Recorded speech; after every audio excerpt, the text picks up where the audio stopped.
TFC spiritual ప్రేక్షకులకు స్వాగతం. మనం ఇప్పుడు ఈ హోలీ పండగ గురించి మనం తెలుసుకుందాం. ఈ హోలీ పండగ అనేది నార్త్ ఇండియాలో బాగా ఎక్కువగా ప్రచారంలో ఉంది. అంటే సౌత్ ఇండియాలో లేదని కాదు, ఉండేది లోకల్ లిమిట్లో ఉండేది అనమాట. ఇప్పుడు హోలీ పండగని నార్త్ ఇండియా కల్చర్ తీసుకొచ్చేసి మనకి సౌత్ ఇండియన్లో కలిసిపోయి ఏ స్థాయిలో వెళ్ళిపోయిందంటే డీజేలు పెట్టడం, డ్యాన్స్ చేయడం, కమ్యూనిటీలో విల్లాస్ అపార్ట్మెంట్ కల్చర్ వచ్చేసింది. కాబట్టి వాళ్ళల్లో ఈ రంగులు వేసేసుకోవడం ఒకళ్ళు తర్వాత చక్కగా ఈ డీజేలు పెట్టడం, డ్యాన్స్లు వేయడం, ఈ విధంగా వచ్చేసింది. అసలు నార్త్ ఇండియా పుట్టినటువంటి నార్త్ ఇండియా వాళ్ళు వాళ్ళ గీజేలు పెట్టరు అక్కడ. అసలు ఇది చేసుకోవడం తప్పు కాదు, కానీ దాన్ని విషమించి చేసుకోకూడదు.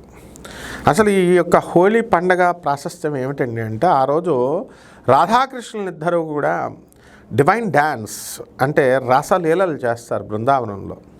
రాధమ్మ తల్లికి ఉయ్యాల కట్టి పరమేశ్వరుడైనటువంటి కృష్ణ భగవానుడు ఆమెని ఉయ్యాల ఊపుతాడనమాట. అంటే హీ రెస్పెక్ట్స్ ద ఉమెన్హుడ్. ఆ విధంగా రెస్పెక్టింగ్ ద ఉమెన్హుడ్ అనేటటువంటిది ఈ పండగ.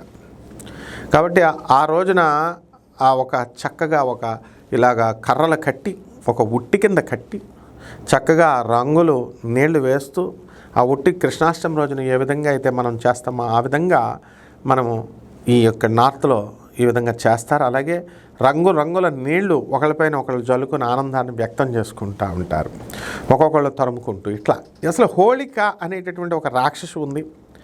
ఆ రాక్షసి అనేకమైనటువంటి బాధలు పెడుతూ ఉంటే ఆ పరమేశ్వరుడు మరి ఆ హోళికను చంపడం అనేటటువంటిది జరిగింది. దానికి గుర్తుగా ఆ రోజు మనం ఆ హోళికని మనం ఏం చేస్తామంటే ఆ దిష్టి బొమ్మలాగా పెట్టి మనం దాన్ని కాల్చడం కూడా నార్త్ ఇండియాలో, ఉత్తర భారతంలో జరుగుతుంది. అంటే దానికి సింబలైజింగ్ అనమాట.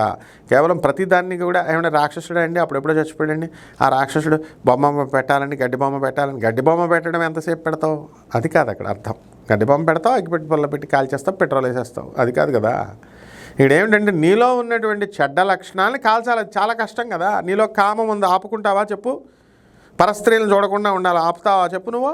ఇలాంటి కఠినమైనటువంటి కష్టాలు, ఈ సమస్యలు అనేటటువంటి చెడ్డ లక్షణాలు మనలో ఉంటాయి. రాక్షస గుణాలు అంటారు వాటిని నువ్వు కాల్చు. అసూయ, ఈర్ష్య, రాగద్వేషాలు, మళ్ళీ నీ పెళ్ళం, నీ పిల్లలు, నా పిల్లలు అని మమకారం. బయట వాళ్ళు కనపట్టలేదా నీకు? మంచి దాన ధర్మాలు చేయడానికి పేదవాళ్ళకి వాళ్ళందరికీ కూడా చేయాలి. ఇది నేర్పడం కోసం మన స్వార్థాన్ని కాల్చాలి అనేటటువంటిది హోలీ పండగలో ఉన్నటువంటి అంతరార్థం. ఇది మానేసి మనం ఏం చేస్తున్నాం, రంగులు వేసుకోవడం, వాళ్ళ మీద వీళ్ళ మీద వాళ్ళకి వేసుకోవడం, గంతులు వేయడం అనేటటువంటిది కాదు ప్రధానంగా. కాబట్టి ఈ రకంగా మనము ఈ హోలీ యొక్క సాంప్రదాయాన్ని మనం గౌరవించాలి. ఆ రోజు ఉదయమే తెల్లవారుజామున నిద్ర లేవాలి. మీరంతా కూడా రంగులు వేసేసుకుంటారు కదా, ఆ తర్వాత కోడిగుడ్లు వేసేసుకుంటారు, టమాటాలు వేసుకుంటారు. అంతా అయిపోయిన తర్వాత కొత్త బట్టలు వేసుకోవాలంటే భయం, ఎవడొచ్చే మూల నుంచి వేసేస్తాడో తెలీదు. కాబట్టి ఆ తర్వాత మీరు చక్కగా స్నానాలు అవన్నీ చేసిన తర్వాత ఒక్కటి మాత్రం చేయండి. ఆయన రంగులు వేసుకున్నారు, డీజేలు పెట్టుకుని డ్యాన్స్లు వేసుకున్నారు. కానీ ఒక్కటి ఏంటంటే రాధాకృష్ణుల యొక్క పూజ మాత్రం మర్చిపోవద్దు ఆయన. ఆ రోజు చక్కగా తెల్లవారుజామున నిద్ర లేచి చక్కగా తలస్నానం అన్నీ చేసేసిన తర్వాత శుభ్రంగా ఒక పీట వేసేసి, ముగ్గు వేసేసి, ఆ రాధమ్మ తల్లి యొక్క కలశాన్ని అక్కడ పెట్టండి. రాధాకృష్ణుల కలశాన్ని ఒక దాంట్లో పెట్టవచ్చు. రాధాకృష్ణులకి పెట్టేసి మిగతా దేవుళ్ళందరికీ రెండు కలశాలు, మగదేవుడు, ఆడదేవుడు. కానీ ఇక్కడ మాత్రం ఒకటే మగదేవుడే. దేవుడికి he is neither masculine nor feminine, but we are distinguishing it. తప్పదు. అందుకని ఇద్దరిని కలిపి ఒక దాంట్లో పెట్టండి. పెట్టేసిన తర్వాత ఓం రాధాకృష్ణాభ్యాం నమః అంటూ షోడశనామ పూజ చేయండి. అష్టోత్తరంతో రాధాకృష్ణులను అర్చించండి.